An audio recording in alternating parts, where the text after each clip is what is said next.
Hey kid, what if I told you there was a game all about playing cards in which you got to invest or embezzle, if you know what I mean, huh?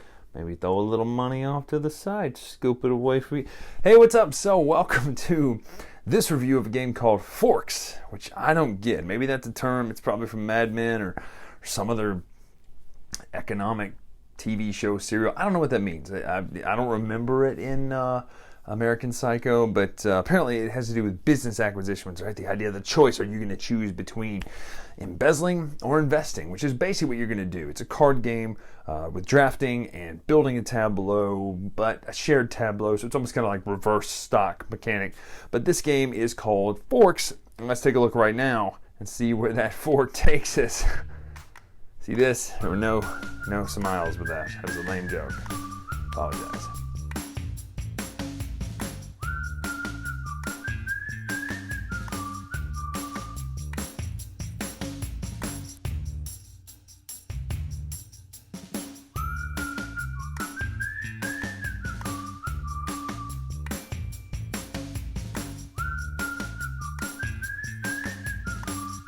So here's the basic version of Forks right here. The deck starts, you deal out 3 cards to the middle, then you burn 3 cards. Then you're going to deal out 3 cards. 1, 2, 3. The first player will look at these 3 cards. They will choose to embezzle one, which means they sneakily put it in their hand. Then you're going to pass the cards to the left. So if I'm looking out here, I might want to invest this 8 card because at the end of the game, you're going to score the value of the 3 highest company cards out there. Now, granted, you don't know what's going to be the highest at the end of the game. You might try to embezzle on the wrong company, and at the end of the day, eat your money. This will go to the person on the left. They may say, well, you know what? I'm going to also embezzle that 4 because at least that's out there. And then we'll add this card out here. So they don't know.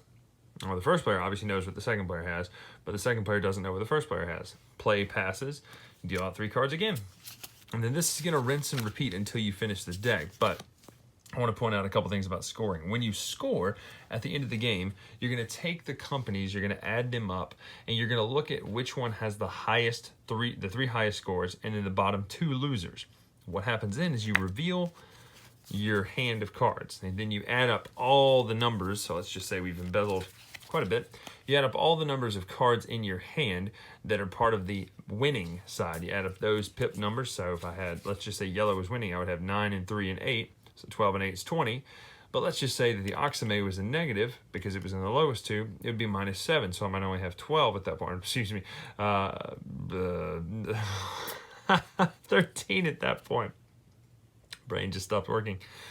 So essentially, you're going to add up the points for the highest companies and subtract the points for the lowest companies. Hopefully, you invested in the correct place, or hopefully you embezzled and invested in the right place, because otherwise, you're going to be up the creek. Person with the most points at the end of the game obviously is the winner of Forks. Now, there are a couple advanced rules that are interesting to talk about as well. You have the merge swap card. This is a power that you can put into play. It says when a player draws a card from the deck, they may immediately swap one of those cards for an invested card. The back one says merge. When a player has passed 2 cards, they add those 2 cards to their hand, and they can invest any card from their hand. So whichever side of this is up for the entire game. But they do quite a little bit of interesting tweaks on the original game of sending it out there. So the other thing are these ability cards. Basically, you get one of these, things like Angel Investor, and at the end of the game, you get to slip in an investment, or you have a card as a value of 3. Sealed investment, you can kind of predict ahead of time. Secret investment, loss value. When you're past the 2, you can choose to discard one of them instead, or when 2 cards, when you're loss values, when you're past 2 cards, you can choose to discard one of them instead of investing it. You must still embezzle one of them. When you're past 2 cards, you may embezzle both of them. Tiebreaker, at the end of the game, increase the value of up to 3 of the companies by 1. So that's nice. And then recycler, at the end of the game, you can look at a random discarded card. If you do, you must either embezzle it or invest it. So that's Forks. Basically, you're going to be drafting these cards across. You're going to take one for you, put one in the middle, and hope that you can manipulate it enough to where that your cards in your hand match the highest companies out there.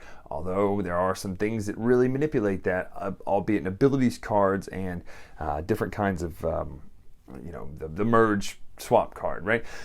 So there are a lot of little moving parts to this, even though it's basically pretty simple. Now, at the end of the day, though, it's kind of bland. I mean, it's companies and reverse stock market kind of mechanics, but at the end of the day, that doesn't really matter. It's more of a numerical game, which is interesting. It does what it does. It kind of plays within its own rules there. It's not trying to beat anything else. It's a little bit...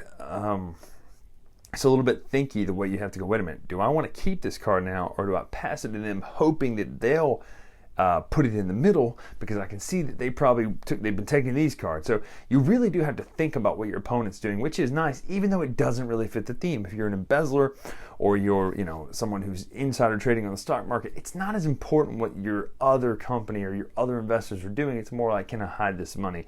So not that I would know about this, but I do find it interesting that that's the theme they go with. And so the best way I can say this is kind of like a reverse stock market mechanic in a game where you are hoping that the middle companies do really well, and that hopefully the ones that you've embezzled some money from are the ones that do the best, because obviously if they're doing the best, the less likely chance that they're going to get audited, and then that money that you stole is going to be found. So it's it's kind of a cringy way of doing a stock market game, as opposed to you're investing in the middle and you're investing the cards in your hand, and hopefully the investments you made will be the ones that do the best in the stock market.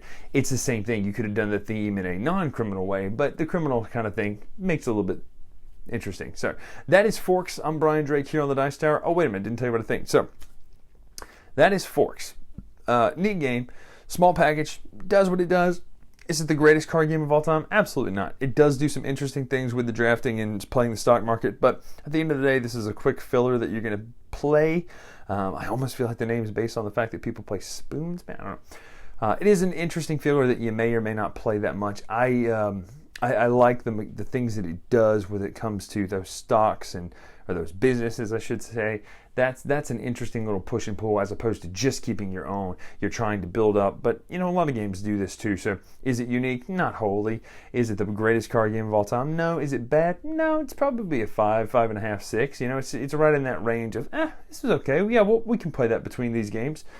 So that's Forks. Check it out if you're into those kind of card games. If the little criminally theme sets you off, then do that. But other than that, I'm Brian Drake here on the Dice Tower. Make sure to follow us on Twitter, Instagram, etc. at Dice Tower Brian. Until next time, we'll see you. Hey, kid.